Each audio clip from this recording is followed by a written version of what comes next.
Okay, so here's another epic replay because these scenarios will come up quite consistently, especially if your locals is a competitive locals. That means that people are playing the best decks at the time, right? So that's what you want to have as a benchmark to be able to be like, okay, this build is viable because you played against the best decks and it did so and so good, or it did decent. You know, that's how you kind of want to gauge it.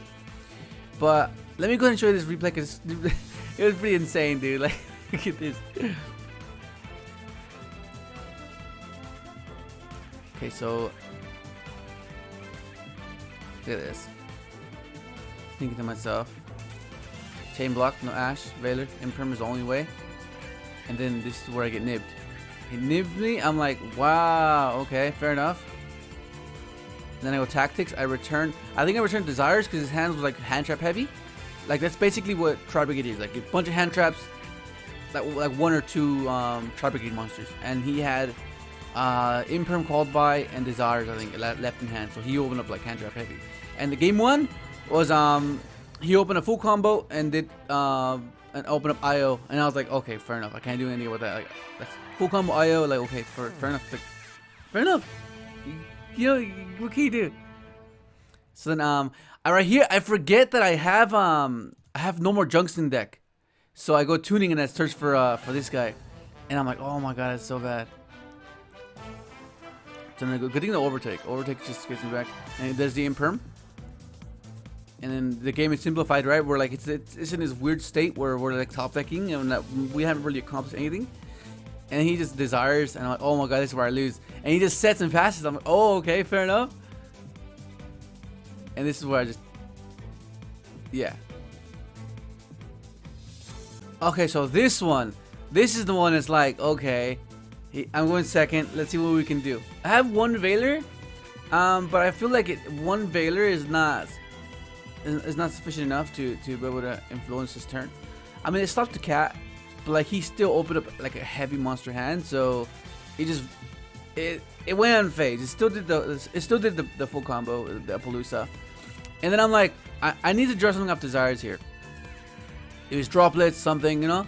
So I don't draw droplets, so I'm like, okay, it's a freaking it's a pretty big Apollousa, you know. So I have to find a way to bait it because it's really hard with his deck to bait the Apollousa. So the only way, this is like a perfect example of how you can do it. Of course, let me see what I mean. Let's do this. So the speeder is gonna bump it down, right? Bump it down once. He's gonna negate, and then the battle phase is gonna, because most people don't really know. This is what I mean about ignorance building. So like, if you're unaware of what a particular deck does, you're gonna be doing things or interacting at the wrong time, or even not reading a card and be like, oh, it does this too, and then it might sneak in. But that's all part of the game. That's all part of like you being insightful of a particular card, being insightful of a particular deck, of what it does. The more insight you have, the more knowledgeable you are. Then that goes more toward your skill set, right? Because you know more broad in decks. So it's like okay. So I go battle phase. I attack. He negates, and it's inevitable. It's either he uses the revolt here and banishes my speeder, or he doesn't. But I think he's waiting for the revolt to be like, oh, okay, I need to save the revolt for something more crucial. So then this is where I come up. Once that goes through, I'm like, I win, because I can play around one revolt. It's easy to play one revolt. I was like, oh wow. So he revolts me here.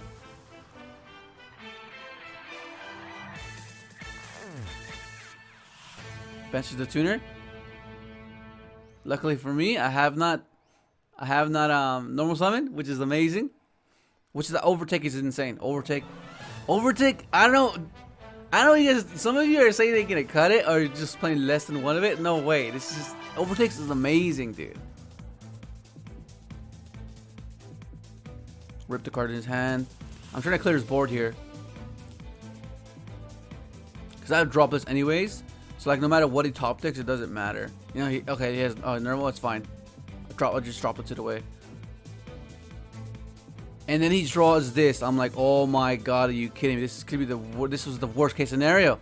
This is the worst case scenario that can happen.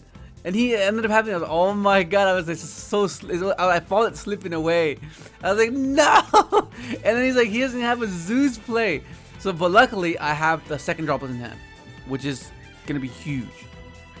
Look at this. Zeus. And I draw Junk, and I'm like, okay, this is over. Zeus just deals it for me. This, oh, dude, how cool is that? And droplets, insane.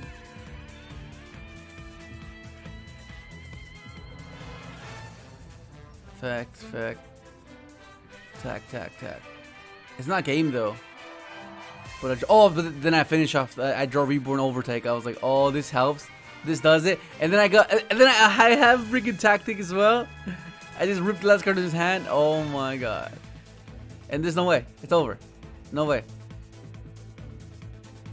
GG. This is so cool.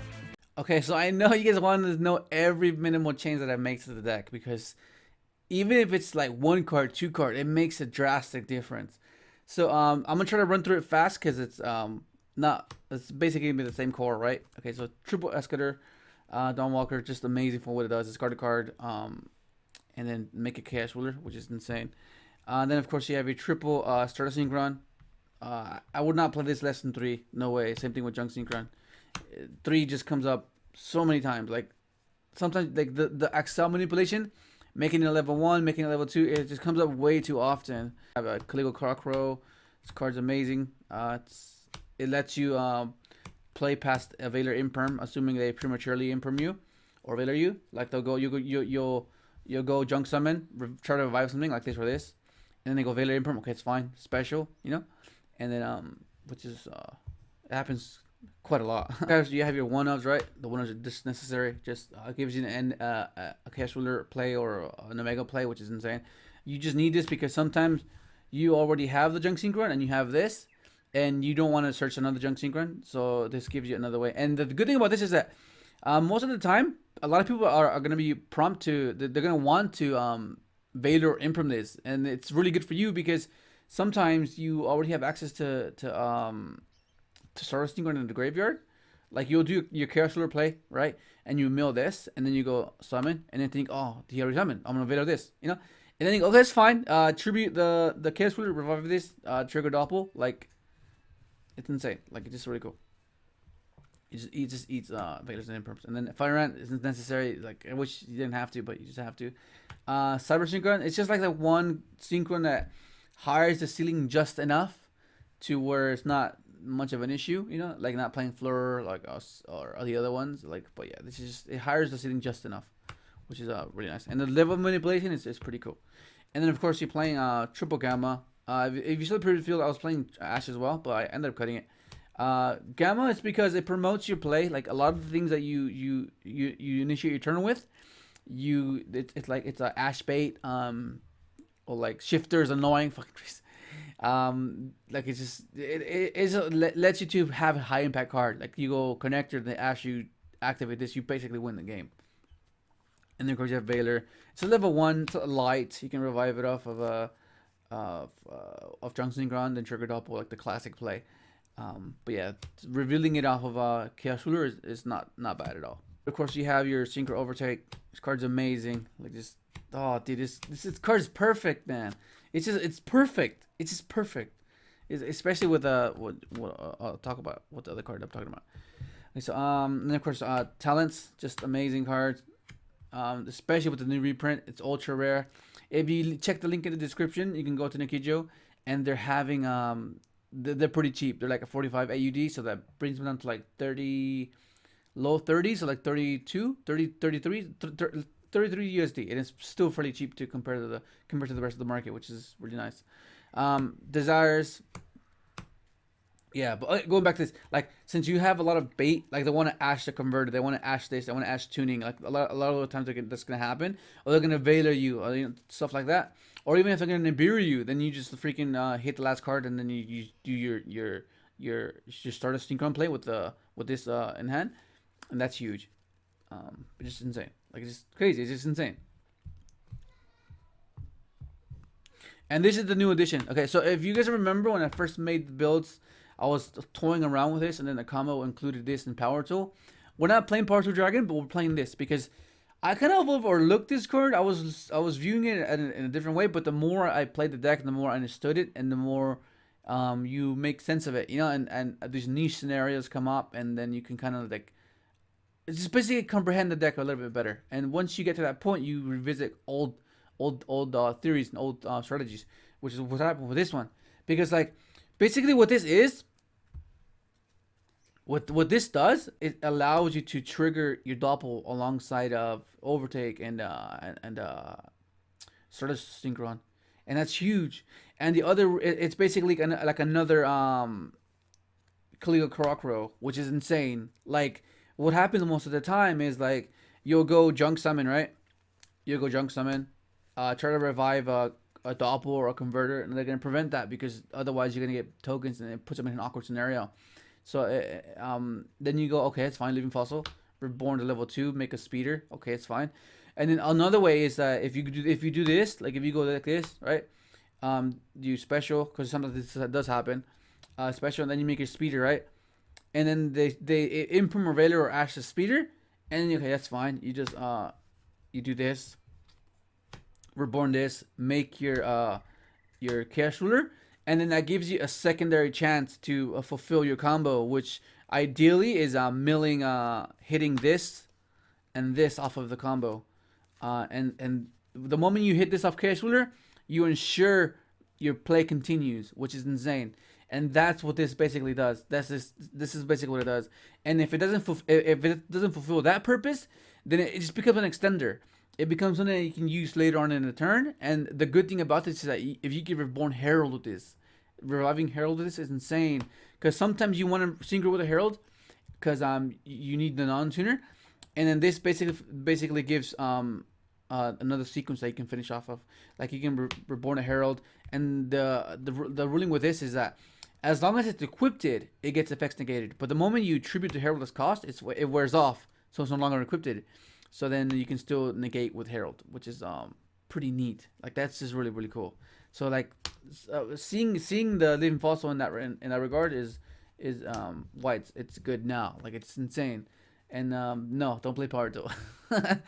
Okay, so let's go return Rhoda, elimination, reborn. I ended up cutting midbreaker because it conflicted a lot with my hand traps, like especially with Abyss.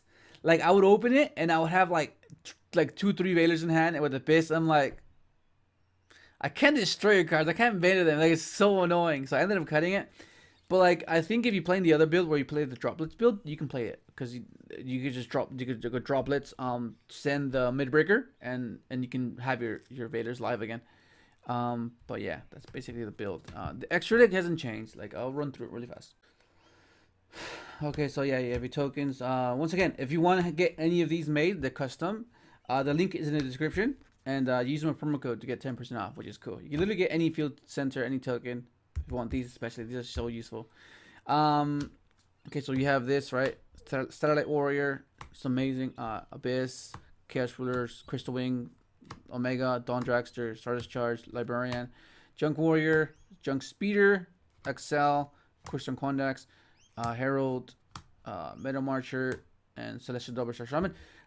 This card comes up, if I haven't mentioned it before, it's more so when you go second. I'll not go second. When you go first post game 1, because like you just want to abuse the Librarian Trust, because this is where you post side. So you're gonna be drawing into your side deck. So like when you go putting in the Solemns, you just draw. You sequence off, right? You go 1,